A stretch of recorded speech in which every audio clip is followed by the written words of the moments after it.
겸손과 기도. 찬미예수님.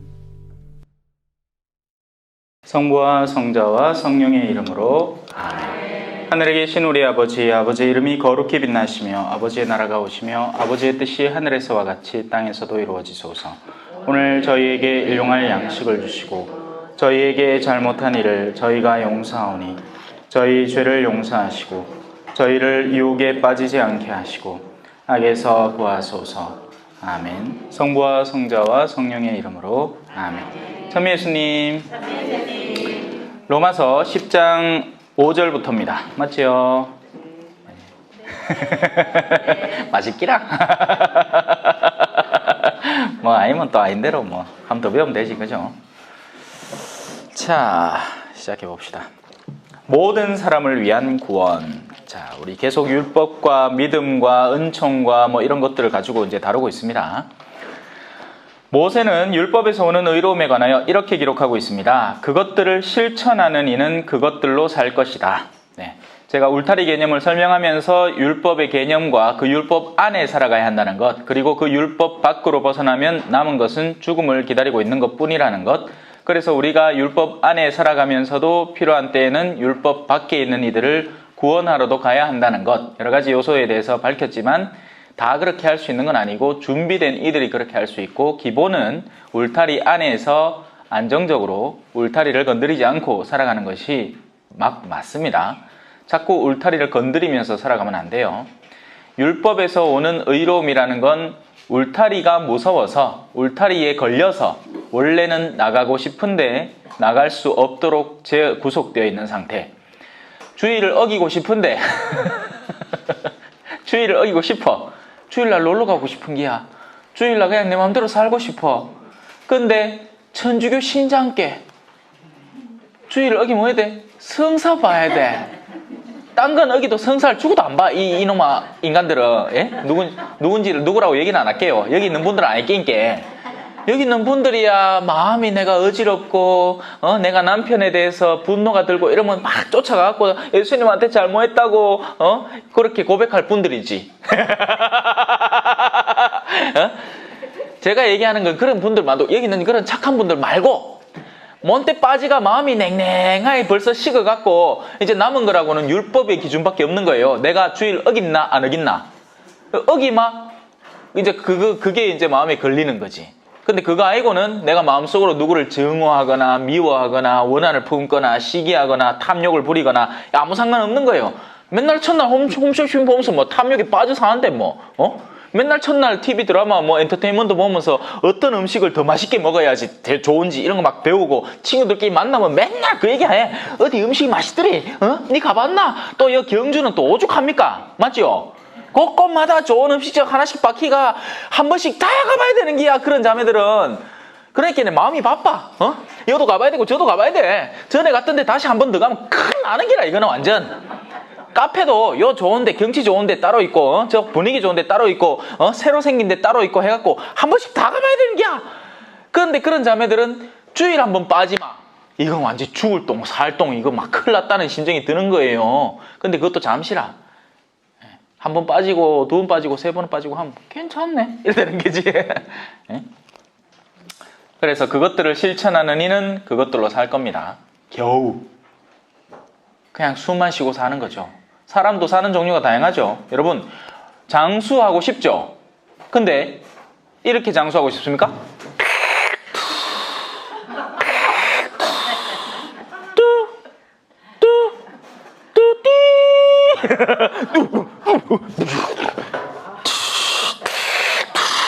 이래 살고 싶어요? 아니죠? 그래 살고 싶은 사람 누가 있어? 장수라고 기본 깔고 전제하는 건 건강한 장수잖아요. 그냥 생명줄만 명줄만 잔뜩 늘어놓는 게 아니잖아요. 그죠? 마찬가지로 우리가 신앙생활을 한다는 건요, 신앙의 명줄만 유지하는 게 아니에요. 근데 그렇게 착각하고 있는 사람들이 너무 많지. 내가 교정에 줄만 끄이면 되지 이런 생각. 그러니까 신앙 안에 들어서 보지를 않는 거예요. 영원한 생명 안에 진짜 들어와서 그 생명의 그 가능성과 기쁨을 만끽해 본 적이 없는 사람이 되는 겁니다. 그러니까 영적으로 이 상태에 살아가는 게야. 이거로 사는 거야 그냥. 그걸로 만족하고. 그게 누구다? 율법을 따라 사는 사람들. 은총의 기쁨을 체험해보지 못한 사람들. 내가 다른 이를 위해서 헌신한다는 것이 얼마나 기쁘고 그게 훗날 우리에게 다가올 어마어마한 상급이 얼마나 큰지 이해하지 못하는 사람들이 되어버리는 거죠.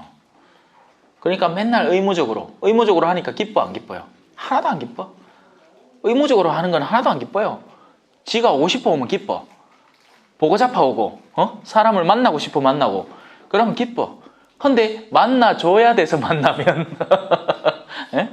남편이 보고 싶을 때는 얼마나 기뻤어요. 그죠? 그냥 손이나 한번 잡아볼까 입이나 한번 붙여볼까 싶어요. 근데 이제 이게 결혼하고 한 몇 년 지나고 나면 막 지어 죽겠는 게 이놈의 인간 그냥. 그러고 TV에 나오는 그런 배용주의 이런 아들 잘생긴 비고 막 마음에 막 들고 김수여의 뭐 그죠? 이런 아들 막 원빈 막. 이 정도 됐으면 이해했더라고 생각합니다. 자, 그러나 믿음에서 오는 의로움은 이렇게 말합니다. 너는 누가 하늘로 올라가리요 하고 마음속으로 생각해서는 안 된다. 이 말씀은 그리스도를 모시고 내려오라는 것입니다. 율법에 살아가는 사람들은요,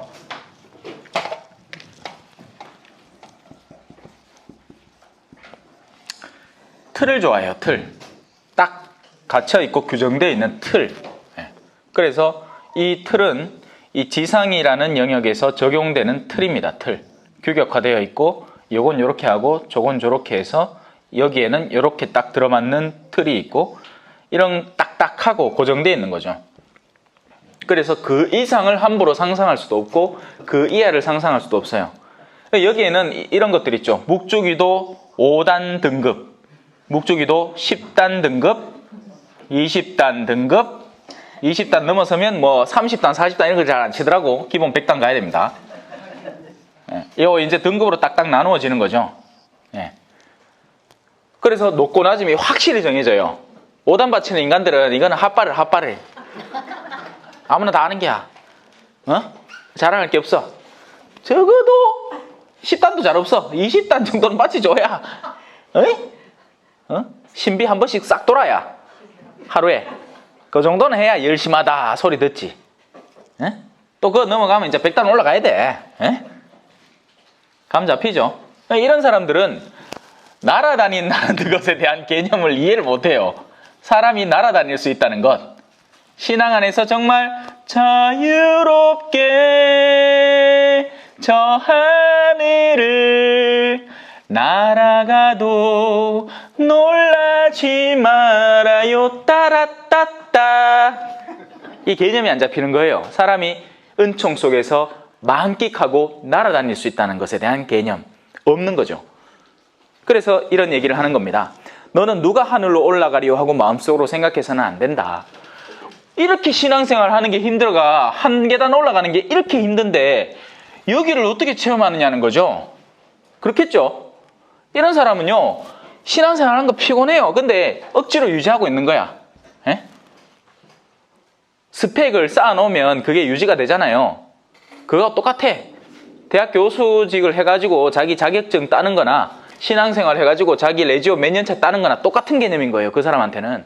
그러니까 그 사람은 세상의 삶이나 이 성당 안의 삶이나 다를 게 하나도 없어요. 똑같은 삶을 살고 있는 거예요. 껍데기만 바뀐 거죠. 입신양명을 누리는 겁니다. 여기서 더 나은 자리를 노리는 거예요. 근데 믿음이라는 이 새로운 영역을 구축한 사람은 은총이라는 영역에 눈 뜬 사람은요,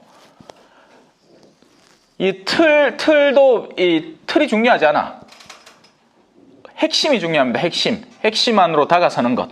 근데 이분한테 연줄을 잘 놓으면 이분이 우리를 날게 해줘. 비상이라고 표현합시다. 비상하게 해줍니다.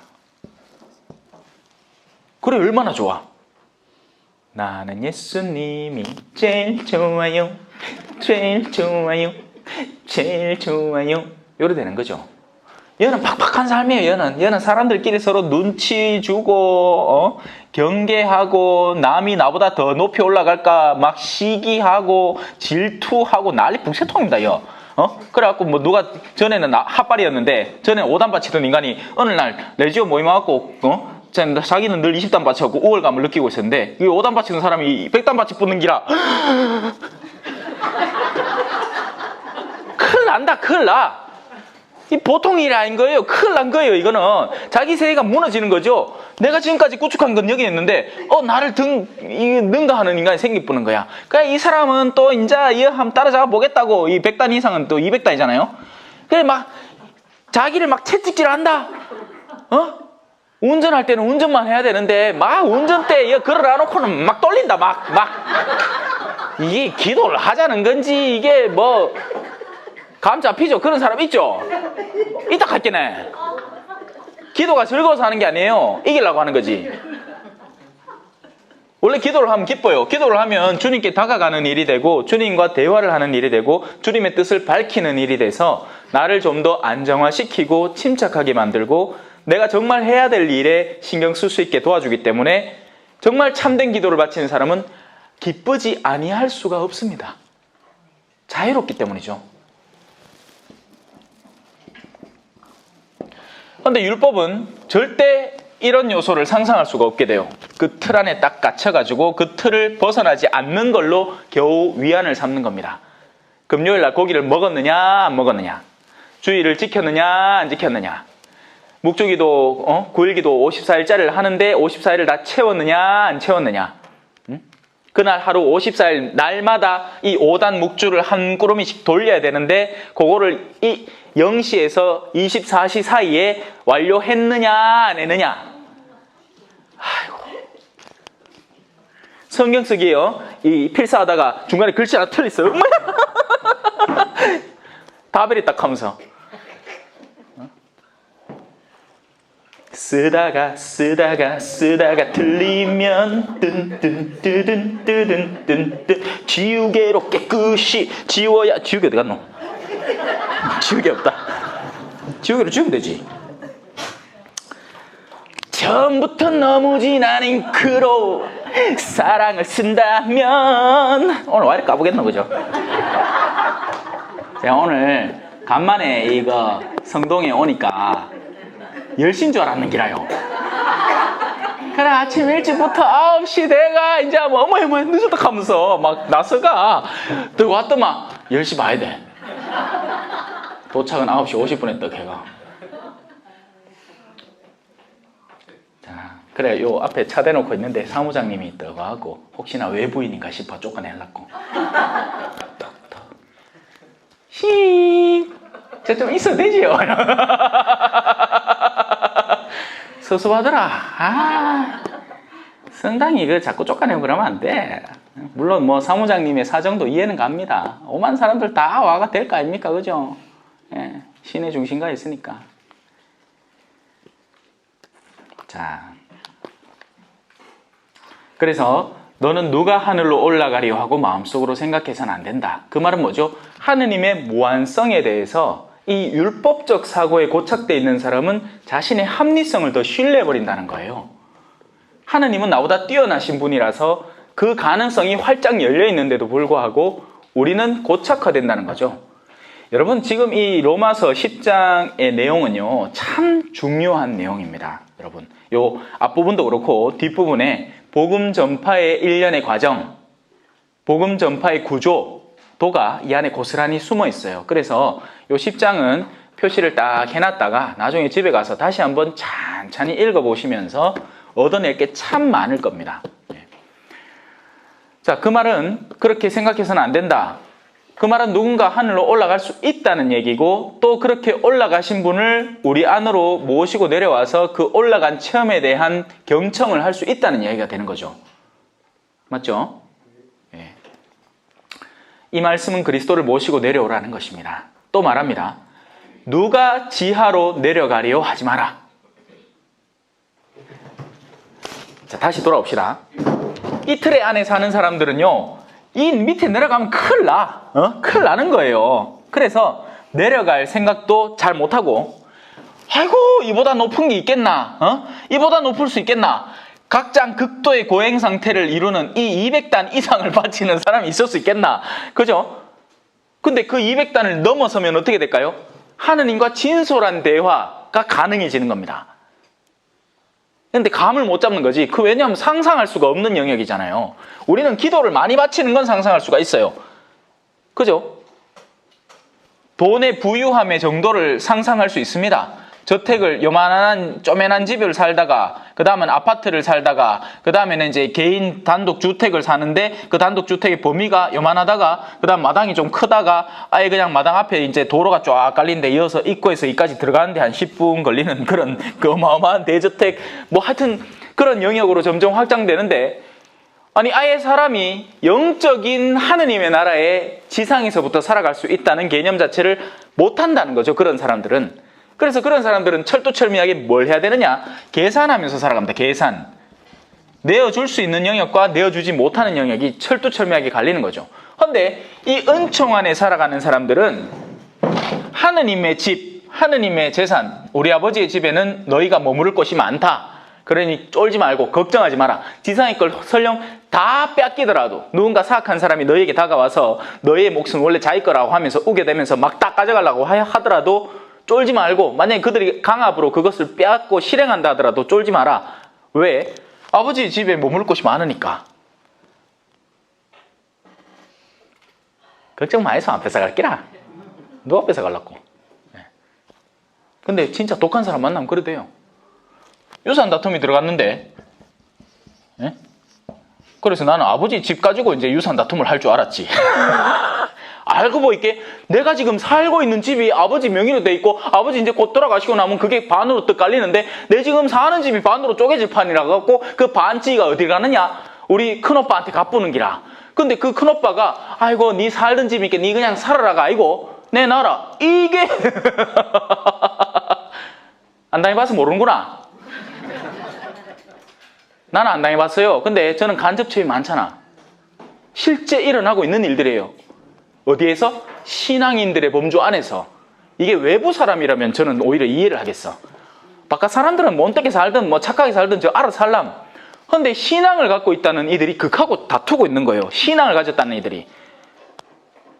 얼마나 못됐는지. 근데 그런 사람들이 또 성당 와서는 무슨 장이네 하고 있는 거지. 여기는 계산의 철두철미하게 들어갑니다. 자, 이제 위의 영역과 아래의 영역. 천상의 것을 누가 가져다 줄 수 있겠습니까? 우린 못해요. 우린 지상에 살기 때문이죠. 그런데 이 믿음의 영역에 사는 사람에게는 이게 가능해집니다. 반대로 밑은 어딜까요? 자, 이 위에는 성화의 영역이에요. 성화. 우리는 성화를 수양과 착각하죠. 이건 수양이에요. 수양. 지상에서 나를 닦아나가는 과정이라고요. 성화는 선물 받는 겁니다. 아브라함은 믿음으로써 의로운 사람으로 인정받았다라는 말 들어보셨죠? 우린 믿음으로 이렇게 되는 거예요. 내가 나를 닦아서 이렇게 되는 게 아니고 그렇게 봐야 내가 끼어있는 때나 겨우 벗겨낼 뿐이에요. 의로움의 근본은 하느님의 은총에서 오는 겁니다. 왜? 오직 한 분 의로우신 분은 누구다? 하느님 아버지시니까. 그래서 위에 있는 걸 땡겨올 수 있어요. 뭘로? 믿음으로. 자, 둘째 영역은 어딜까요? 아래. 아래는 뭐죠? 아래는 침잠되어 있는 영역. 그런데 거기에 가신 분이 계셔. 사흘 만에 맞나? 네. 우리 사도신경 한번 외워봅시다. 전능하신 천주성문 천지 찬주를 저는 미나리 그 외아를 우리 예수 그리스도 본시오빌라도 통치하는 고난을 십자가에 못 박혀 돌아가시고 묻히셨으며 사흘 만에 죽은 이들 가운데서 부활하시어. 죽은 이들의 영역, 망자들의 영역, 거기와 컨택할 수 있습니까? 우리가 율법적인 지상의 영역 안에 살아가면서 절대 못하죠. 우리끼리 산다고 바빠. 이 율법적인 영역에서는 그냥 주일이나 지키고 금육이나 안 어기고 극한다고 산다고 바쁜데, 지금 여기는 위아래를 위아래 위아래 위아래 위아래 막 갔다 막 내려갔다 막 하는 기라. 위에서도 막 끌어당겨 오고 밑에도 내려갔다 올라올 수 있고.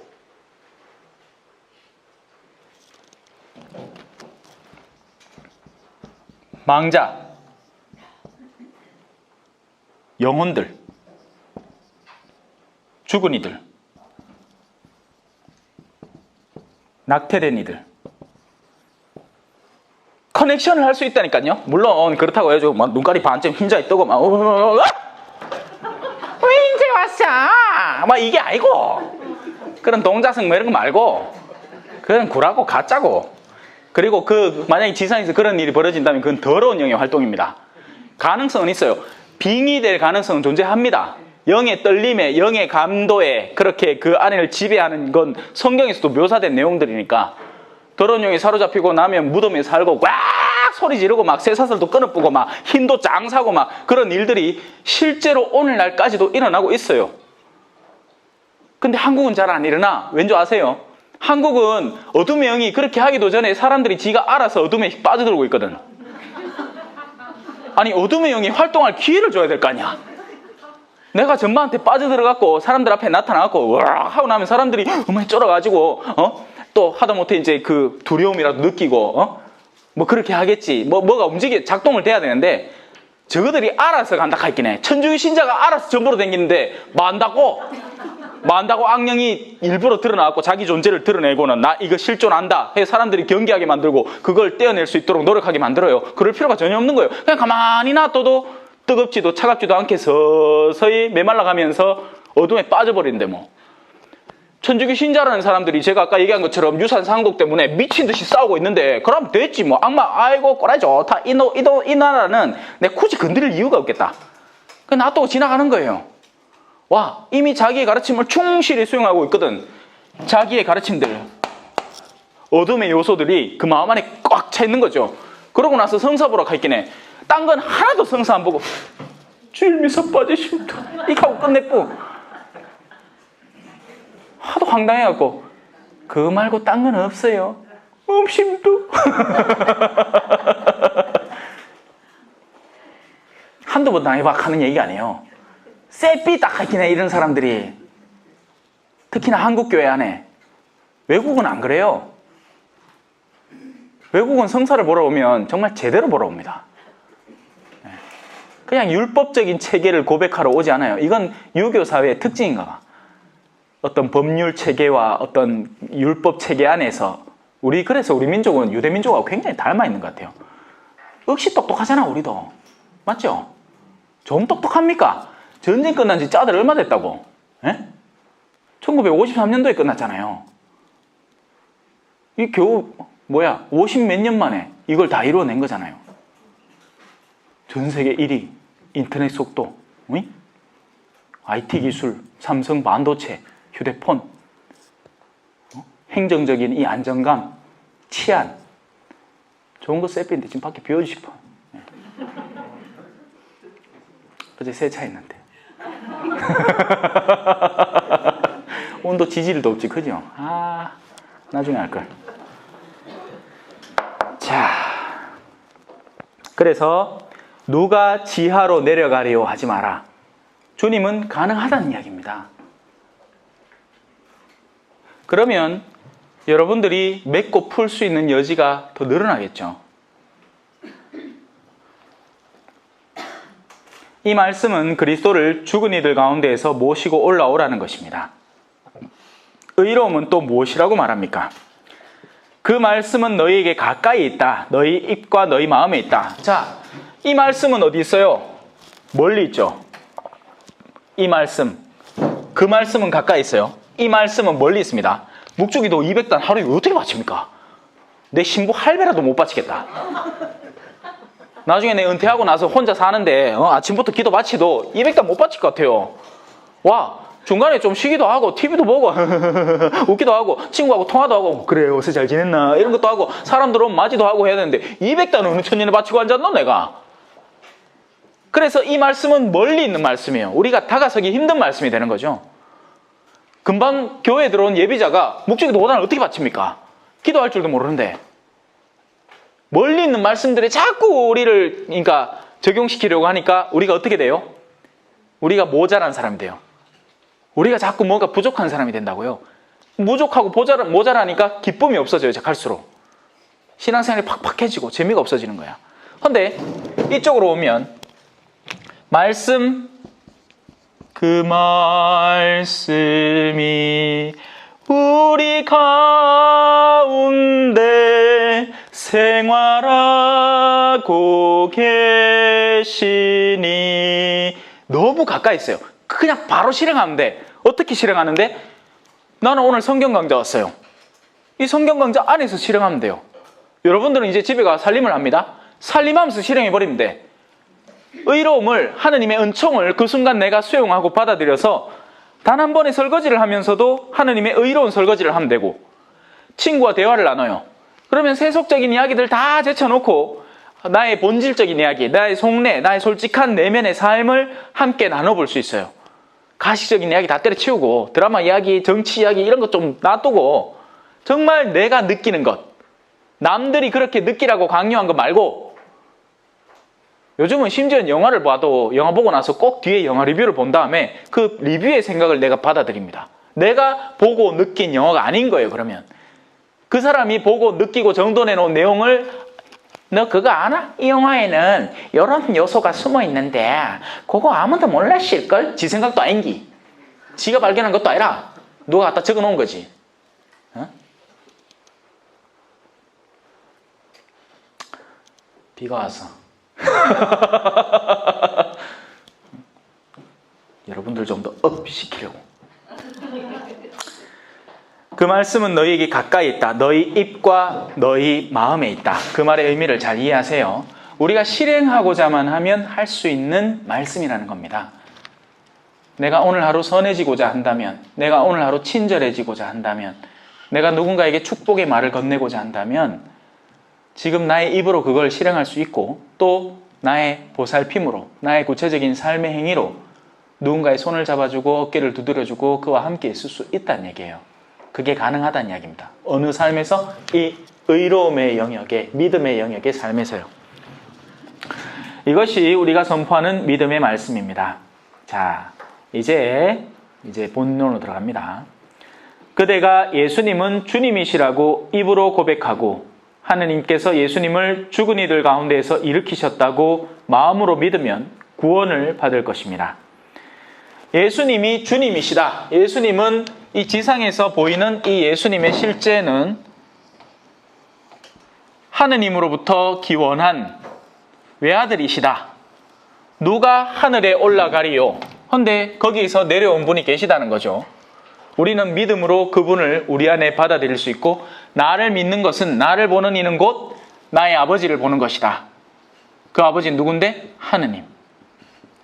우리는 하느님과 이 빨대 하나 꽂게 되는 거예요.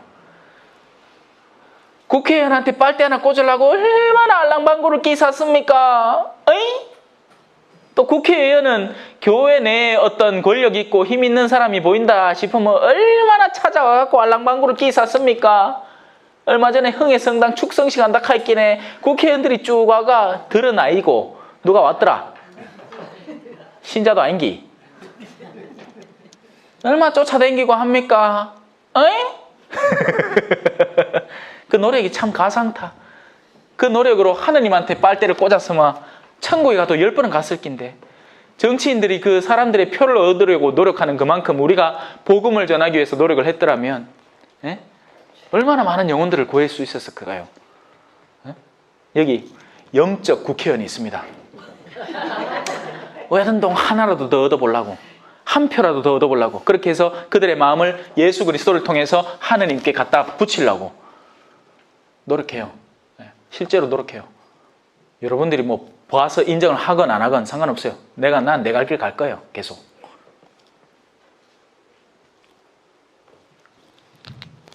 이분은 죽은 이들까지도 끌어올려주는 분이에요. 예수님을 죽은 이들 가운데서 일으키셨다고 마음으로 믿으면, 자, 근데 그 능력치, 내려갔다 올라올 수 있는 힘마저도 이분이 여기를 포함하는 거죠. 자, 그러면 천상 당연히 올라갈 수 있죠. 맞죠? 누구를 통해서? 예수 그리스도를 통해서 우리는 천상에 가다할 수 있습니다. 오예, 땡 잡았어요. 지상 안에서도 그분은 우리와 함께 하시죠. 임마누엘입니다. 그죠? 내가 너희와 함께 하리라. 내가 항상 너와 함께 하리라. 내가 너를 지키리라. 지하. 물론 그 아래 또 뭐가 있어? 거기 뭘까요? 지옥입니다. 연옥은 희망이 존재하는 곳이고 지옥은 희망이 없는 곳이에요. 누가 지옥에 갈까요? 아무도 안 갈 것 같죠? 갑니다. 왜냐하면 이 지상에서 자신에게 다가오는 모든 기회를 저버리고 계속해서 악에 결탁해 있는 사람, 자기에게 다가오는 천상의 초대장을 거듭 받음에도 불구하고 받아서 그 잔치에 갔는데도 옷도 입지 않고 가는 그런, 옷도 준비하지 않는, 믿음의 가장 기초적인 옷, 최소한의 희망의 옷을 지니고 가지 않는 그런 이들은 훗날 저자를 밖으로 쫓아내라. 그는 거기서 울며 이를 갈 것이다 하는 그 영역은 몇 번이나 언급되는 영역이에요. 아니, 시작부터 도끼가 이미 나무 뿌리에 닿았다. 열매를 맺지 않는 그런 가지들은 모두 잘려서 어디에 던져질 것이다? 불에 던져질 것이다. 그곳은 타는 곳이에요. 근데 그 탐은 여러분은 이미 육체가 없을 것이기 때문에 육체가 타진 않아요.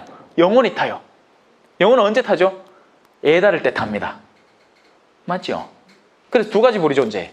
천상적인 갈망과 여기에는 거룩함이 붙습니다. 거룩한 갈망, 열망. 나는 세상에 불을 지르러 왔다. 이 불이에요. 거룩한 불. 근데 이 불을 아니고 딴 사람들은 이런 요소들, 지상의 요소들, 이런 데 있는데 사로잡혀가지고 돈, 명예, 권력 이런 데 사로잡혀 있는데 그런 갈망에 열나게 막 추구하다가 그런 게 끊겼을 때 목이 타는 듯한 갈증, 이해하십니까? 영혼이 타는 듯한 갈증을 느끼게 돼요. 더 이상 자신의 영혼이 누릴 게 없어지거든요. 사랑을 추구한 사람들이 아니에요. 하느님 아버지로부터 의로움을 추구하고 그분의 사랑을 추구해서 그걸로 물을 삼던 생명수를 삼던 사람들이 아니란 말이에요.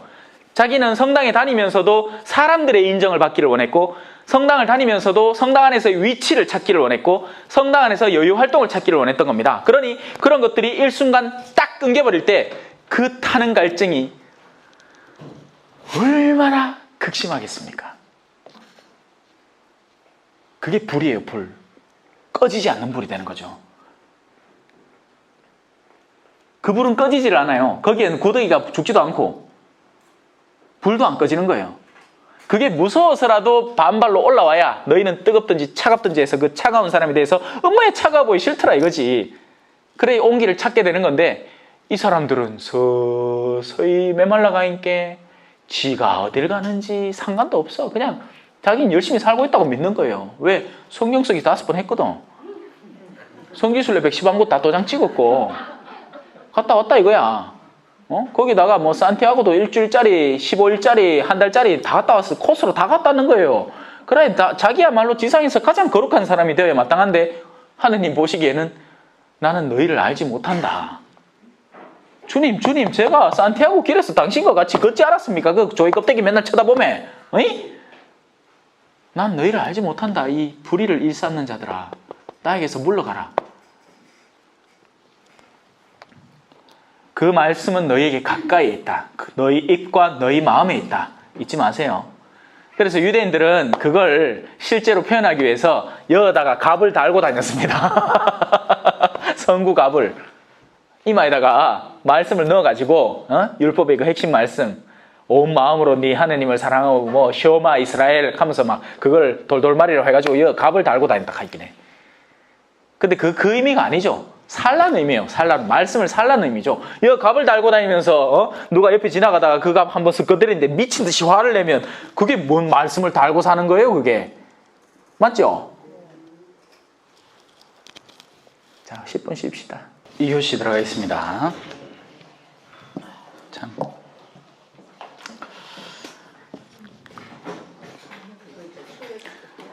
물론 뭐 12번의 강의지만 엄밀하게 따지면 이제 한 타임씩 두 타임씩 뛰는 거죠. 그럼 한 학기에 24번의 강의고 그리고 1년이면 48번의 강의입니다. 예. 여러분 하느님 사랑하세요. 왜냐하면 많이 받은 이들에게는 많이 요구하실 게 분명하거든요. 이 수업은 그냥 지적 수준을 높이는 수업이 절대 아니죠. 들어보면 알죠, 그죠?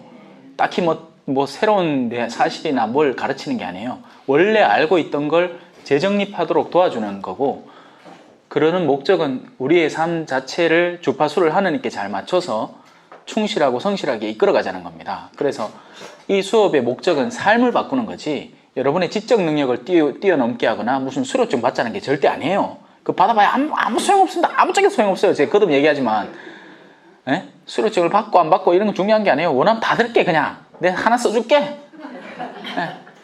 주면 될까 이가? 그런 게 중요한 게 아니에요. 여러분들이 이 신앙생활을 하는 동안 기뻐져야 됩니다. 그게 제가 바라는 거예요. 제가 이걸 가르치는 교리교사로서 의도하는 바입니다. 자, 다시 돌아옵시다. 곧 마음으로 믿어 의로움을 얻고, 그래서 의로움은 어디서 온다고요? 믿음에서 옵니다. 의로움은 철두철미한 율법적 엄정함에서 오는 게 아니라 믿음은 의로움에서 옵니다. 마음으로 믿기에 의로움을 얻게 되는 겁니다. 그리고 마음으로 믿는다는 것은 그냥 사실의 어떤 정보 자체를 내 정보 체계 안으로 받아들인다는 지식적 의미의 수용이 아니에요. 우리가 무언가를 믿는다 할 때는 반드시 그 믿음의 근거지가 드러나게 됩니다. 우리 남편이 꽁쳐놓은 비상금이 있다 라는 믿음을 확립한 자매님은 반드시 찾아내요. 반드시 찾아내는 거예요. 아니, 그러니까 결국 발견하든 안 하든 그건 중요하지 않고, 그게 있다는 신념이 생겨버리고 나면 그걸 찾는 행위를 시작하게 되는 거죠. 그런데 그 찾는 행위 자체는 비상금이 있는지 없는지를 모르는 상태잖아요. 안 찾아도 돼요. 그냥 안 찾고 남편에게 신뢰를 두고 행여라도 나중에 남편이 실제로 그런 비상금을 꽁쳐놨다면 용서해주면 그냥 간단하게 끝날 일이에요. 그런데 그게 아니고 남편의 의심을 품기 시작하는 자매는 그때부터 이제 일이 심각해지는 거죠. 보이는 모든 행위가 의심스러워 보이는 신념을 바탕으로 살아가게 되는 겁니다. 불행한 사람이 되는 거죠. 자기 스스로요. 네. 감 잡히죠?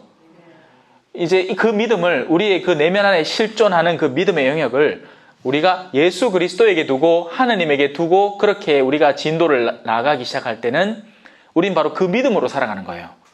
보이지 않는 것들을 실존한다고 인지하고 받아들이고 수용하면서 그걸 구체화시켜서 나날이 더욱더 구체화시키고, 자, 돈이 중요하냐 하느님의 진실한 말씀이 중요하냐, 이전까지는 우리는 돈에 대한 가치에 익숙해져 왔기 때문에 그 돈으로 살 수 있는 물건들, 그것이 입에 들어가는 그 맛깔스러운 음식의 향기와 맛, 이런 것들에 우리가 의존해서 살아왔기 때문에 우린 돈을 선택해 왔지만 어느샌가 그 무게중심이 달라져 있는 겁니다. 이제는 믿음이 더 중요한 거예요. 그리고 그 믿음이 때로 이런 걸 요구합니다. 자, 여기 네가 실제로 알고 만나서 알게 된 가난한 사람이 있고 그에게는 분명한 도움이 필요한 영역이 존재한다.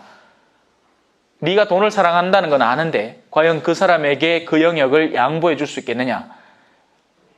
바로 거기에서 믿음이 적용돼야 되는 거예요.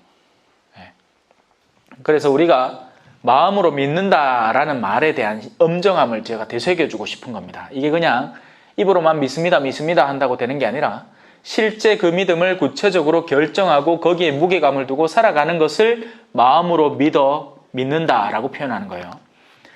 그렇게 믿을 때 의로움을 얻게 됩니다. 그러면 사람이 성화가 돼요. 거룩한 생각이 우리 안에 깃들게 되고 더욱더 거룩한 쪽의 결정을 더 쉽게 하게 됩니다. 마치 술에 대한 체험이 없는 아이가 네 술 먹을래? 코카콜라 먹을래? 하면 코카콜라 먹지 당연히. 만다 술을 먹어요. 그죠? 근데 술에 대한 감각을 살려버린 청년에게, 자, 요번에 새로 나온 코카콜라인데 2005년 그 한정판 코카콜라인데 요거 먹을래? 아니면 내하고 소주 한 잔 깔래? 하면 이 친구는 소주 맛을 들었기 때문에 코카콜라 소주 먹지, 이렇게 되는 거예요. 비유가 별로 안 좋았나? 별로 안 좋았던 것 같다. 네. 왜냐면 코카콜라도 별로 좋은 건 아니잖아. 그죠? 예를 들어서 보성 녹차 한정판 세트. 이 막 아침에 갓 이슬 먹은 잎들을 뜯어가지고 그걸 동결 건조시켜가지고 탁 말려서 그 향과 맛이 그대로 살아있는 그런 녹차가 있다. 이거 물래? 소주 물래? 가는데 소주 물어 가는 게야. 이것도 별로 감이 안 오는구나. 감이 와 얘? 그럼 됐다. 자, 그래서 입으로 고백을 할 때 구원을 얻게 되는 겁니다. 구원이라는 건 우리가 훗날 죽어봐야 아는 일인데 그 구원을 미리 당겨서 하는 거예요. 우리가 그것을 솔직하게 마음으로 믿고 고백을 실제로 할 때 그냥 헛도는 고백이 아니라 실제로는 돈을 사랑하면서 그래도 예수님아 따라 살아가야지 하는 그런 가식적인 인물 말고 그런 사람 많습니다. 레지오 선서할 때 진짜 선서하는 사람 짜들어 몇 명 되겠어요? 정말 그 선서 내용이나 파악하고 선서할까요? 저는 의심스럽습니다. 당일날 와갖고 그 내용 그냥 당일날 앵무새처럼 그냥 따라 읽는 사람이 태반일걸? 미리 선서문을 읽어오고 그 선서 안에서 내가 무엇을 선서하는지. 왜냐하면 선서라는 건 엄중한 약속이잖아요. 일종의 서원이고 허언행입니다. 근데 그래 안 해. 맞죠? 갑자기 꿀먹은 뭘 해야 되십니까? 그래 한 사람이 드물어요. 그냥 와서 쭈쭈쭈쭈 하면서 그냥 판때기 하나 주입기네 그거 들고는 막 안경 찌고 막 안경도 막 챙겨오지도 않았어. 오늘 선서한다 하는데 쥐가 뭔 선서를 의뢰할지 물어보지도 않고 그냥 선서한다 하이 선배 레지오 다느니 오늘 선서한 날다 하이끼는 선서 하는 줄 아는 기라 그냥 그게 뭔지도 모르고. 여러분 약속은요 내가 설령 마음을 제대로 담지 않더라도 그 약속 자체는 유효합니다. 제베도의 두 아들들 알죠? 너희는 내가 마실 잔을 마실 수 있겠느냐? 그네들이 알고 대답했겠어요? 몰랐어요. 무슨 잔인지. 저거야 뭐 금잔에다가 황금 포도주 딱 따라준 줄 알았겠지. 근데 아니라 무보이 아이거든. 죽을 똥 살똥 이 아들은 복음을 전했어야 되는 거예요. 왜? 네라고 대답했기 때문이죠. 정말 나 따라올래? 내가 마실 잔을 너희도 마실래? 왜? 너희는 마시게 될 것이다. 그러나 내 오른편과 왼편에 앉는 건 내가 정할 일이 아니라 아버지께서 정하시는 일이다. 자, 그렇게 해서 우리가 구원을 얻게 되는 겁니다. 우리 신앙생활의 본질이죠. 구원. 물론 구원이라는 건 마치 천상적인 영역에 존재하는 것 같아요. 구원이라는 건 저 뜬구름 잡는 소리 같아서 우리 신앙의 현실과 동떨어진 것처럼 보입니다. 하지만 우리는 구원을 당겨서 살아갑니다. 현실에서부터 그 구원의 맛을 보면서 살아가요. 그리고 그 맛을 만끽하게 해주는 요소들이 바로 삼주덕이죠. 희망, 믿음, 그리고 사랑입니다. 구원에 대한 갈망이 존재하기에 우리가 이 세 가지를 따라 살아가는 건데 그 가운데 그 중에 제일은 사랑이 되는 거죠. 예. 믿기에, 구원을 갈망하기에 사랑을 실행할 수 있게 돼요. 안 그러면 사람은 메말라요. 지 마음속에 든 물자는 요만하단 말이에요. 그래서 두 남녀가 결혼을 하면 서로의 물잔에 든 물을 서로 부어주면서 깔깔깔 허허허 자기야 뭐 하는데 그거 다 말라보면 어떻게 되지? 저리 가라 냄새난다. 이놈의 인간이 돌았나 방구 이불 안에서 방구 끼고 이혼하자 이혼해 이래 되는 거야. 왜? 메말라서 그래. 사랑이 없어. 사랑을 어디서 채워야 된다? 여기서 채워야 되는 거예요. 여기서 나는 구원받을 하느님의 상속자구나. 그렇기 때문에 나에게는 사랑이 모자라지 않는구나. 그러니 상대가 쓰러져 있을 때는 내가 구원을 채워서 그걸 전해주고 또 내가 쓰러졌을 때는 그 상대가 내가 열심히 신앙을 가르쳐서 그 신앙 안에서 힘을 얻어서 나를 도와주도록 만들어주면 박자가 맞아 떨어지는 거죠. 근데 이걸 잘 안 해요. 그냥 포기해 본다 하긴 해. 그러고 하나님한테 막 가갖고 매달린다. 왜 하라고? 나를 바꿔달라고? 웃기지 말라고 했어. 내가 왜 바뀌어? 난 다 옳은데. 누굴 바꿔달라고? 남편을 바꿔달라고. 저놈의 인간 술을 모이 내가 괴롭지. 시어머니가 저따구로 하니까 내가 괴롭지. 신우이가 저렇게 하니까 내가 괴롭지. 다 괴로움이 근거가 돼요. 고해수 안에 들어와 보면 지제 고백한 사람 짜들 몇 명 없습니다. 전신만신 저거 뭐 이제 뭐 누나제, 언니제, 형제, 오빠제 뭐 다 지 빼고 다 잘못했어. 지가 제일 잘했어. 그래 결론은 이거야. 요 정도 돼 있긴 해. 내 죄질만 하지 이겁니다. 마음 같아서 돌았습니까? 가고 싶지만 참는다 또. 인내가 많이 필요합니다. 신부로 살락하마. 고아에서 안에 있으면 별 사람 다 나옵니다. 예. 내 들어보기 말도 안 되는. 누가 나를 너희의 재산 관리자로 세웠느냐? 예수님 얘기했죠. 근데 그런 사람들은 그런 얘기를 알면서도 또 사제한테 와서는 내가 돈이 욕심나서 가는 게 아니고 이게 맞는 일이잖아요. 그치요? 에? 내가 아무리 여자고 하지만서도 50대 50으로 넘가야지. 오빠가 가가면 됩니까? 맞지요? 뭐 이렇게 하고 있는 게야. 그러다 갖다 대고 성경 딱 펴가 읽어보소. 누가 나를 너희의 재산 관리자로 세웠느냐? 자, 다시 돌아옵시다. 성경도 여기서 말하는 성경은 구약을 말하죠. 그를 믿는 이는 누구나 부끄러운 일을 당하지 않으리라 하고 말합니다.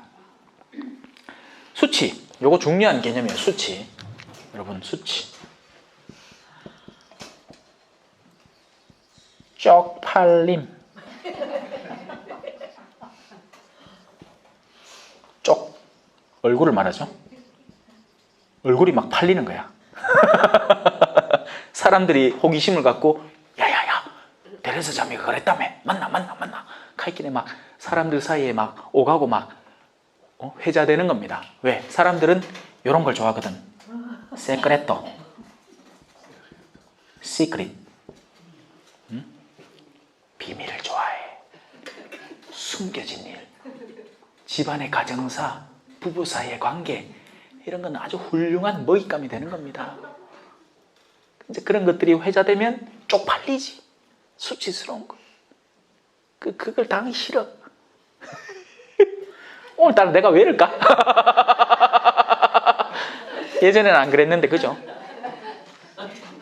근데 사람들 사이에 사람들 사는 세상 어디나 크고 작은 다툼 있다 하지만 사람들에게서 얻는 수치는요, 이건 별거 아니에요. 왜냐하면 까보면 다 그런 영역이 있거든. 그냥 거룩한 척하고 있는 거지. 까보면 다 자식 문제로 골몰하고 있고 남편 때문에 힘들어하고 있고 그래. 그러니까 서로 이해해주고 응원해주고 도와주면서 살아야 되는 거예요. 비밀 까발릴 게 아니고 오징어나 씹으라고. 사람을 안주로 씹지 말고. 진짜 수치는 어디서 올 것 같아요? 위에서 옵니다. 하느님에게는 숨겨져 있는 일이 없어요, 사실은. 우리가 그렇게 착각을 하는 거죠. 근데 그렇지 않으리라고 생각을 하고 그 수치의 영역을 가중시켜 나가는 겁니다. 그러니까 수치는 곧 어둠이죠. 빛이 드러났을 때 그것이 밝혀질 영역. 그래서 우리는 등불을 들고 깨어있는 채 빛으로 살아가야 돼요. 맑고 깨끗하게 철부지 어린아이처럼 즐겁게 노는 어린이처럼 푸르른 하늘 우러러보며 이 세상 근심 잊어버리고 꿈속에서 살리라. 하느님 보소서 천진한 어린이처럼 이렇게 살아야 된다고. 얼마나 좋아. 밝고 맑고 깨끗하게. 그죠? 사람들 사이에서 나오는 수치는 다양해요. 내가 왜 방귀 끼다가 똥이 나올 수도 있잖아. 그죠? 예? 뿌뜨뜨뜨뜨 하다가 푹 이렇게 될 수도 있잖아. 이런 이야기는 체험해봐야 하는 얘기예요. 막 방에서 막 공대 한쪽 들고 이제 뻑뻑뻑뻑 끼는데 갑자기 풋 하면 뭐가 축축하잖아. 빨리 화장실 뛰간다. 그런 이야기들은 사람들 사이에서 일어난 수치예요. 그런 것들은 부끄러운 일이 아니에요. 그냥 잠깐 그냥 비춰주고 싶지 않은 이야기인 거죠. 괜찮아요. 누구나 다 그렇게 하는 거고. 이게 중요합니다. 이게 우리 안에 형성되고 있는 어둠의 영역들, 그걸 남겨두면 안 돼요, 여러분. 근데 우리가 말씀에 기대할 때, 우리가 믿음 안에서 살아갈 때, 우리가 구원을 수용하고 들음으로써, 올바른 들음을 통해서 이 구원을, 믿음을 잘 형성을 하고 구원 안에 살아갈 때 수치가 없어지게 돼요. 왜? 나중에 까보면 왜 우리 그렇잖아요. 호두 까보면 어떤 거는 아이고 실하다 싶어갖고 막 손에 쥐고 막 다다다다닥 돌리다가 야 그거 한번 무보자 해갖고 오케이 자 보자 뜻 깠는데 안에 시꺼머니 다 썩어 있어. 이 뭐야 싶은 거예요. 근데 또 어떤 호두는 껍데기는 막 꼬질꼬질하게 막 똥 묻은 것 같이 그래 돼 있는데 까보면 안에 열매가 실해. 껍질이 막 얄부리하게 막 안에 과육이 꽉 차 있는 거예요. 까봐야 하는 거예요. 까봐야. 근데 그 까기 전에 내가 나 스스로 느낄 수 있습니다. 무엇이 차고 있는지. 믿음을 채우세요. 내면을 충실히 하고 빛을 채워나가라고요. 희망과 사랑과 믿음을 채워나가라고요. 그렇게 현실을 구원으로 채워나가세요. 그러면 나중에 껍질을 까도 오, 내 사랑하는 아들아, 네가 정말 작은 일에 충실했으니 나는 너에게 이제 큰 일을 맡기겠다. 우리가 천사들을 다스릴 거라는 걸 모릅니까? 라고 성경은 우리에게 묻습니다. 여러분, 구원받은 인간이 천사보다 뛰어나요. 왜냐하면 천사는 순수 영적인 존재로 창조되었기 때문에 영적인 정도의 시련과 유혹밖에는 몰라요. 그런데 우리는 이 지상에서 그 숱한 시간 동안 여러 가지 시련과 그 검증을 받아온 존재인데 그걸 넘어서서 영적으로 참된 의미를 추구하고 살아가게 되면 천사들을 나중엔 다스리게 된다고요. 뭐 중요하진 않은 일이겠지만. 자, 그를 믿는 이는 누구나 부끄러운 일을 당하지 않으리라 하고 말합니다. 유다인과 그리스인 사이에 차별이 없습니다. 하느님의 자녀들에게는 그 어떤 차별도 존재하지 않습니다. 어제도 제가 수업을 하다가 한 자매 입에서 요즘 정치에 화두가 되는 말이 푹 튀어나오더라고요. 마음에 담아놨으니까 튀어나왔겠지. 근데 하느님에게는 차별이 없습니다. 일본 사람이나 한국 사람이나 남한 사람이나 북한 사람이나 또 우파나 좌파나 또 뭐 무슨 구분점이 있을까요? 우리가 생각할 수 있는 그 어떤 종류의 구분점에도 하느님에게는 구분이 없어요. 모두가 당신 자녀예요. 우리는 그 관념 안에서 일을 현명하게 분별 있게 처리할 줄 알아야 됩니다. 일을 하지 말란 얘기는 아니에요. 왜냐하면 왼쪽을 성향을 지지하는 사람들은 왜냐하면 그 목적이 있기 때문이에요. 오른쪽에 일하는 사람들이 너무 답답하게 일한다는 겁니다. 자기 이익만 추구하고 있는 사람들의 권익만 챙겨주니까 가난한 사람들이 신음을 하니 그러지 말자는 이야기고, 오른쪽에 있는 사람들은 너희가 미천까지 다 들어가면 도대체 너희가 결국 일할 자리가 누가 만들어내겠느냐. 그러니 이 일하는 이들, 있는 이들의 그런 어떤 권리나 어떤 그들이 기쁘게 일할 수 있는 환경을 만들어주자. 이런 종류의 일들은 자기들의 세력 다툼 안에서 이루어 나가도록 형성해 놓으면 돼요. 근데 우리는 그런 가운데 카이사르의 것은 카이사르에게, 하느님의 몫은 하느님에게 돌릴 줄 알아야 됩니다. 그런 일들을 바라보면서 내가 화를 내고 있으면 여러분 길을 잘못 들기 시작하는 거예요. 분별력 있게 결정하고 해야 할 일을 하면 끝나요. 자, 다시 돌아봅시다. 유다인과 그리스인 사이에 차별이 없습니다. 같은 주님께서 모든 사람의 주님으로서 당신을 받들어 부르는 모든 이에게 풍성한 은혜를 베푸십니다. 그날에 시온에서 하느님의 집에 있는 산이 우뚝 솟아오를 것이다. 이거 최근에 얼마 전에 있었던 일독서 내용이죠. 모르죠? 나중에 한번 찾아보세요. 그날에 시온에 있는 산이 우뚝 솟아오를 것이다. 그러면 딴 산들은 요 밑에 있다는 얘기예요, 이미. 그러면 이 산은 이 산 꼭지점대로, 저 산은 저 산 꼭지점대로 서로 미친 듯이 싸우고 있겠죠. 헌데 그 가운데 자, 네가 더 높냐 내가 더 높냐로 싸우고 있는 거예요. 그걸 뭐라고 하죠? 도토리 키재기라고 하지 않습니까? 지상에서 일어나는 모든 싸움의 유형이 그래요.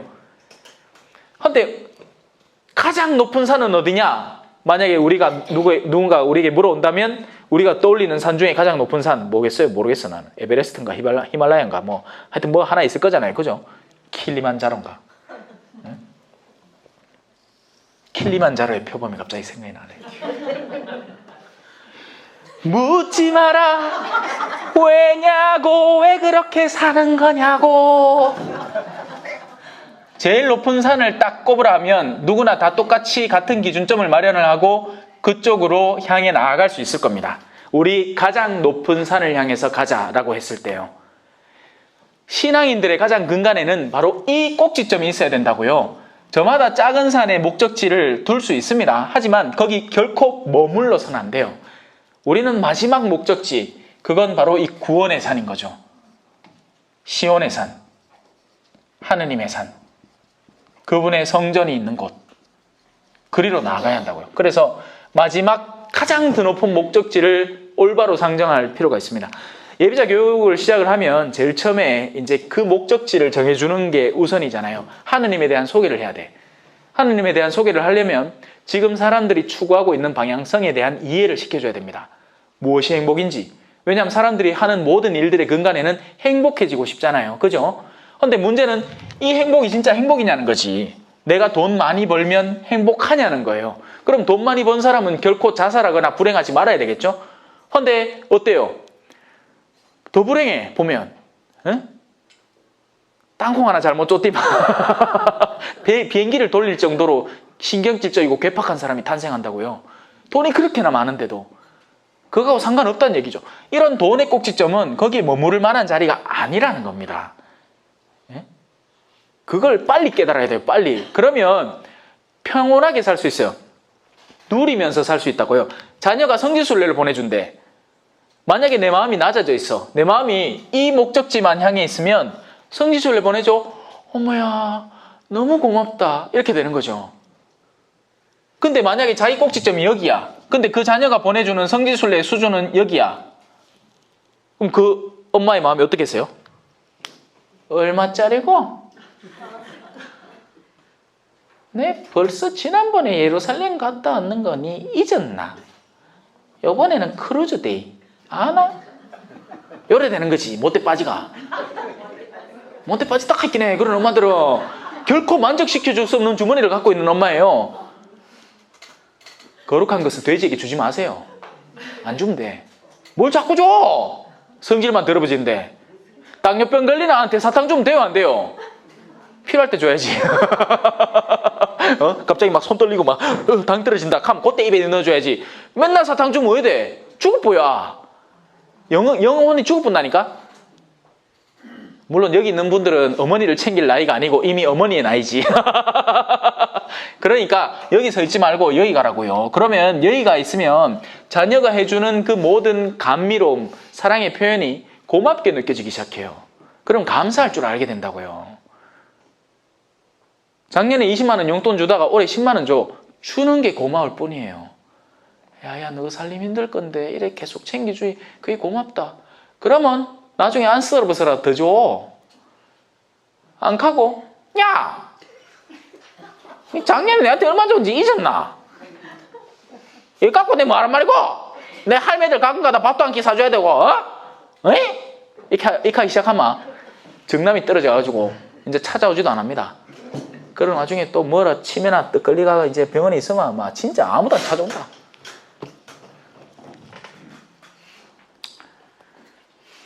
자, 같은 주님께서 모든 사람의 주님으로서 당신을 받들어 부르는 모든 이에게 풍성한 은혜를 베푸십니다. 과연 주님의 이름을 받들어 부르는 이는 모두 구원을 받을 것입니다. 받들어 부름, 섬김. 주님의 본래 위치를 올바로 인지하는 사람들, 시온산의 그 드높은 높이를 올바로 인식하고 있는 사람들, 그래서 그리로 가려고 노력하는 이들, 그들이 주님을 받들어 부르는, 주님을 섬기는 이들입니다. 이게 우리의 마지막 목적지가 되어야 돼요. 왜? 지금은 그렇지 않으니까. 지금은 주님을 섬기는 게 아니고 재력을 섬기고 명예를 섬기고 사람들 사이의 인지도를 섬기고 사람들의 시선, 사람들 사이에서 수치를 느끼지 않기 위해서 아둥바둥하고 내 자존심을 지키려고 하고 저마다 가진 작은 산들의 꼭지점에 다 닿아 있는 거예요. 그런데 그것이 최종적으로는 여기에 수렴되게 됩니다. 왜? 믿거든요. 순종하는 이들이 되는 거예요. 왜? 누군가가 들었기 때문이에요. 왜? 누가 선포했으니까. 왜? 그 사람 선포 왜 하는데? 하라고 시키니까. 지가 하고 싶어 하겠어요? 그 사람 지가 하고 싶어 하겠어요? 시키니까 하는 거예요. 시키니까. 이 환장할 일이에요. 시키니까요. 지가 하고 싶은 대로 살려고 하면 신부도 안 됐다. 만단의 신부 되노? 맞죠? 지 하고 싶은 대로 살려고 하면 오늘도 그 성당 앞에서 차 세워놓고 있으니까 저 병원 주차장에서 바깥쪽으로 이쁜 아가씨가 한 명 지나가더만. 지 하고 싶은 대로 살락하면 이제 그런 거 따라갔겠죠. 쫓아가고. 돈도 좀 더 많이 벌고, 그 벌은 돈 지가 쓰고, 그러고 이 나이 되도록 결혼도 안 했을 기라 아마. 왜? 혼자 살면 편하잖아요. 요즘 아들 결혼합니까, 어디? 그죠? 뭐 한다고 내가 사서 고생하겠노? 어? 예쁠 때기 잔소리만 찍찍 하면서 막 괴롭히는 이 사람이 있으면 얼마나 귀찮겠노? 그러니까 편하게 혼자 돈은 돈대로 벌고 지 혼자 다 쓰고 그래 살다가 늙음하게 이제 후회하겠지. 왜? 외로워. 롤리니스. 외로워.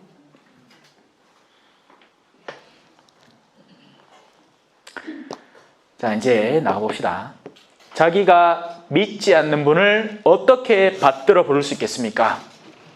믿음이 형성되지 않았는데 받들어 부름이 형성될 수 있겠습니까? 안 되죠.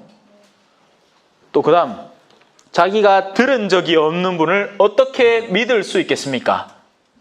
그래서 그 논리도 형성되죠. 듣지 못하면 믿음도 없는 겁니다. 그러면 그 전 단계는 누가 선포하지 않으면 어떻게 듣겠습니까? 누군가 파견을 받지 않으면 누가 선포할 수 있겠습니까? 그러니 요 단계들, 파견, 선포, 들음, 믿음, 받들어 부름, 이것이 우리가 믿음을 형성해 나가는 일련의 과정이라는 것입니다. 지금 여러분들은 어디서부터 하고 있죠? 여기서부터 하고 있죠? 듣고 계시잖아요. 그리고는 어디로 가야 된다? 믿음으로 가야죠.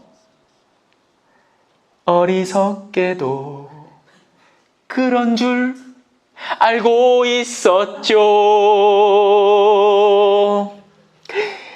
내 맘이란 것이 끝없는 불신에 사로잡히고 계속해서 반항할 줄을 몰랐어요.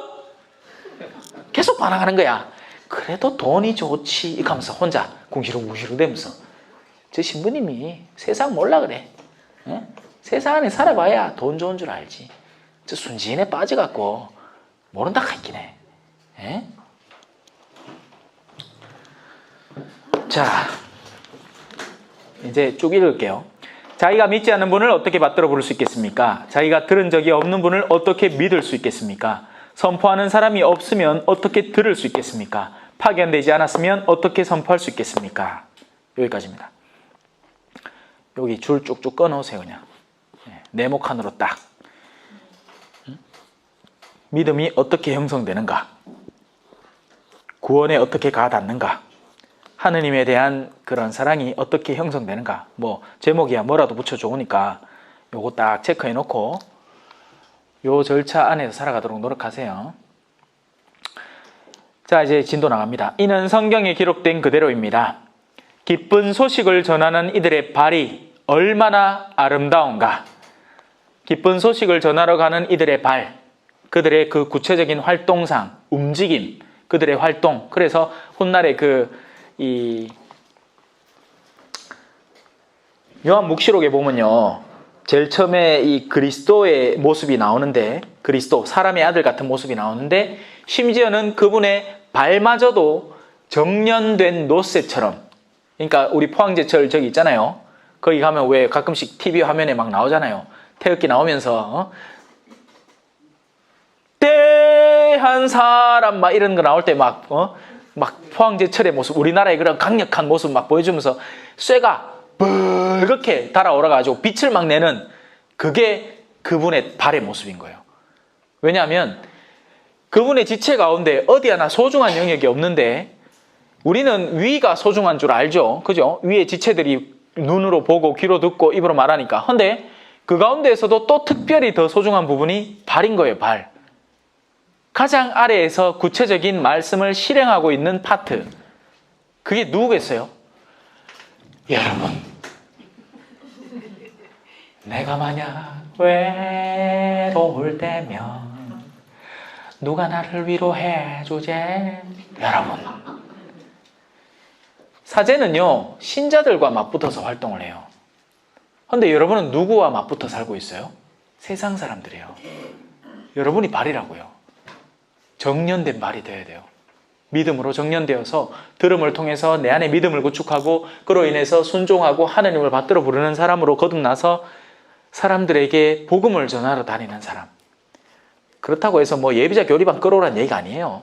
그건 결정적인 순간에 그냥 초대만 하면 끝난 이야기야. 그 이전에 이미 복음 선포가 완료되어 있습니다.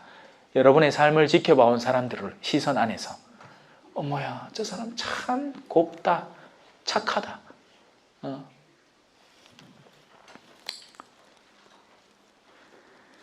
자 이제 16절 이제 요 아래쪽 내려가는 길입니다. 그러나 모든 사람이 복음에 순종한 것은 아닙니다. 안타깝게도 사실 이사야도 주님 저희가 전한 말을 누가 믿었습니까? 하고 말합니다. 그렇죠. 이 구조 자체가 너무 웃기잖아요. 안 그래요? 제가 이 착착 단계를 밟아 나가는 건 이해를 하겠는데 애시당초 이분에 대한 신뢰도가 존재하지 않는 믿음의 체계 자체가 무너지도록 만들어진 밑바탕이 하나도 없는 거라면 이건 아무 소용이 없는 거예요. 예를 들어서 마케팅 비법으로 쓸 수 있을 거예요. 그죠? 자, 회사에서 사람을 보내야 됩니다. 왜? 사람들은 가기 싫어하니까. 그렇게 가서 광고를 해야 됩니다. 광고를 해야 사람들이 듣게 될 테니까요. 사람들이 그런 광고를 듣게 됐을 때 제품에 대한 신뢰도가 올라가게 될 것이고 결국 그 신뢰도의 올라감 속에서 그 제품을 숭상하는 사람들이 생겨나게 될 겁니다. 그게 뭐다? 루이비통. 비행기만 타고 고급 잡지에 제일 첫째 면에 왜 제일 먼저 뭐 어떤 제품이 나오는가를 딱 보면 슈발로무 스킨가 무슨 보석 귀금속 뭐 이런 거 하고 향수 뭐 넘버 5 뭐 불가리 뭐 이런 거 그리고 루이비통이 나오는 거죠. 옷에는 잘 안 보이더라. 요즘은 하도 짝퉁이 많아가 그죠? 그게 좋다는 걸 알아가 중국에서 막 대량 생산을 하긴 해. 하도 짝퉁이 많아져 갖고 더 고급화 전략을 해가지고 딴 걸 흉내내기 힘든 뭔가를 그렇게 쓰면 안 된다고요. 우리는 믿음이라는 바탕 속에서 이 체계를 이해하고 하나님께 나아갈 줄 알아야 됩니다. 근데 모든 사람이 복음에 순종하지는 않죠. 사실 이사야도 주님 저희가 전한 말을 누가 믿었습니까? 하고 말합니다. 그러므로 믿음은 들음에서 오고 들음은 그리스도의 말씀으로 이루어집니다. 그러나 나는 묻습니다. 자 이제 여기서부터 중요해집니다. 제가 앞서 얘기한 다 믿지는 않았다. 불신을 한다. 그리고 그들은 반항을 한다. 그리고 그 불신의 결과는 어디겠어요? 믿음의 결과는 하느님을 올바로 섬기는 것이고 하느님을 올바로 섬기는 상태가 천상 영혼들이 하는 지복직관의 상태입니다. 복을 누리고 직접 하느님을 바라보는 그 은총 안에 살아가는 거죠. 우리가 이 루트를 잘 밟아 나갈 때요. 그런데 이 들음에서 이제 불신으로 넘어가면 이제 그 결과물이 기다리고 있는데 그럼 이 사람들에 대해서 하느님은 더 이상 조치하지 않느냐? 아니라는 거죠. 하느님의 말씀은 선포되어서 듣도록만 하는 게 아니고 듣지 않는 이들에게까지도 그 선포가 닿아서 들을 때까지 계속하는 거예요. 이게 주님의 구원사업의 신비인 겁니다. 여기에 십자가가 놓여 있어요. 듣는 이들에게 이야기를 하면 그것으로 십자가가 생길 게 뭐야? 너무나 편하고 좋죠. 그죠? 제가 복음을 선포하는 자리가 이런 성경대학처럼 듣고 싶어서 돈 내고 오는 사람들이면 적어도 들으려고 앉아있잖아. 맞죠? 여기서 뭐 저한테 따지고 들으려고 앉아있는 건 아니잖아요. 그럴 신천지 사람이 싹 들어와서 그럴 수도 있겠지만 그러진 않는다고 기본적으로 들으려고 여러분은 여기 와 있죠. 근데 듣지 않는 이들에게 말씀이 전해져야 돼요. 그게 우리가 힘든 영역인 겁니다. 기본 듣지 않아요. 심지어는 가족도 듣지 않아요. 그래서 부부 사이에 이 신앙이 여부에 따라서 불화가 조장되는 거예요. 근데 조장되는 게 아니고 신자 측이 인내를 가지고 자기가 갖고 있는 신앙의 그 가치를 올바로 깨닫고 이런 남편을 통해서 하느님은 나의 내면을 성숙시키기를 원하는구나 하는 걸 깨달아서 나를 자꾸 더 크게 만들어가야 맞는 건데 어떻게 한다고요? 남편 욕을 해요. 남편을 바꾸려고 들고. 그럼 안 바뀌지. 방법 자체가 틀린 거예요.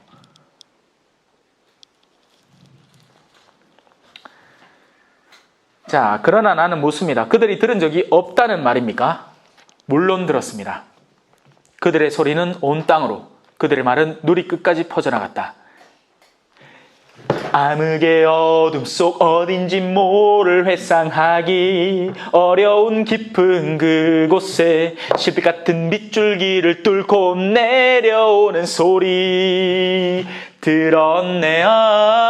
시리도록 빛나는 겨울 눈과 한낮의 눈부심 속에 천사의 울림으로 메아리치는 창조의 놀람 소리 들었네. 우리 내면 안에는 그분의 양심이 살아있고 깨어있고 어디가 빛인지 어디로 우리가 나아가야 하는지 하나님은 이미 그 빛을 심어 놓으셨습니다. 거기에 눈만 뜨고 있으면 돼요. 그럼 적어도 길을 엇나가지 않아요. 그런데 사람은 악함을 선택하는 거예요.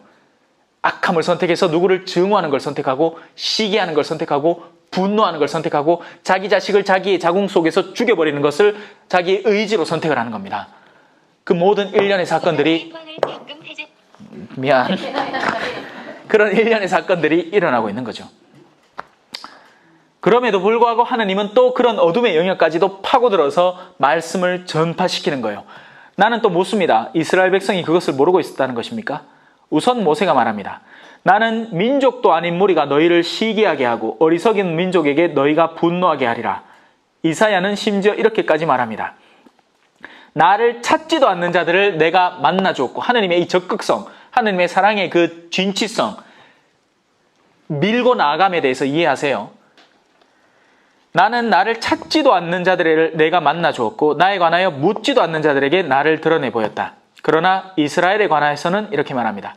복종하지 않고 반항하는 백성에게 나는 온종일 팔을 벌리고 있었다. 네, 이것이 우리가 살아가는 신앙의 현 주소입니다. 그래서 우리는 반항하는 이들이 되어서는 안 되겠죠. 반항하지 말라고 하기는 또 신부님 하라는 거에 무조건 생각도 안 하고 다 옳토소이다 이게 반항을 안 하는 게 아니에요. 하느님의 뜻에 반항하지 말란 이야기죠. 물론 올바른 정상적으로 내 앞에 주어져 있는 교도권에는 순명을 하는 게 맞지만, 근데 신부님이 계속 동욕심이 생겨 하신다든지 이런 예외적인 경우에는 하느님에게 말을 따라야죠. 자, 그 부분에 대해서 이 정도로 그냥 넘어가겠습니다. 자, 다음 시간에는 11장부터 들어갑니다. 성부와 성자와 성령의 이름으로 아멘. 영광이 성부와 성자와 성령께 처음과 같이 이제와 항상 영원히 아멘. 성부와 성자와 성령의 이름으로 아멘. 감사합니다. 겸손과 기도